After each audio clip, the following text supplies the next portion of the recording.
nahe bitandukanye ahangaha dufite abahanzi hano mu Rwanda hano bafite amahiti muzi mushobora kuvuga mukaba president ko barenze badashobora kubona itike y'indege imugeza Canada we personally adashobora kubona umuntu wamutiza back statement ngo abone visa barahari urabazi ntabwo bazi ibyo bigahura na kariyeri se none gukorera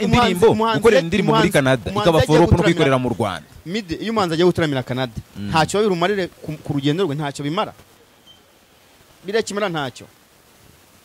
ntekereza ko nta cyadanje kujya gutaramira mu kindi gihugu nta kamaro sa amafaranga se ntekereza ko bishobora kubaho n'ubundi hari ataramira abanyarwanda nta bantu bashya ntekereza ko n'abantu bashya azungukira kujya gutaramira muri Canada amafaranga abona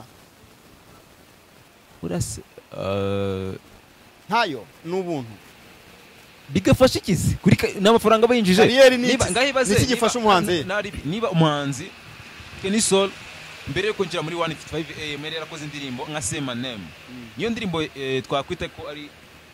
muri kariyeri ye ya Danje yakoze akora Jolly akora yari kubushoza gukorana na Harmonize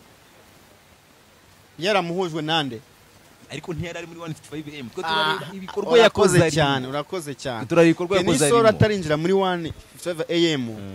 harandi magigize yagendaga habwa nabari abajene nabari abagabo kubera yuko barimo bamutegura kuzamusinyisha Harmonize yari guhurira hehe na Kenisol yatabari Melody kuko Melody ni wazanye Kenisol muri 155 AM amufasha kabako abwiye coach Gayeni ngo uyu mwaka ntago hari amafaranga menshi nge nzakenera ayo wari kuzankuresha wazanamo Kenisol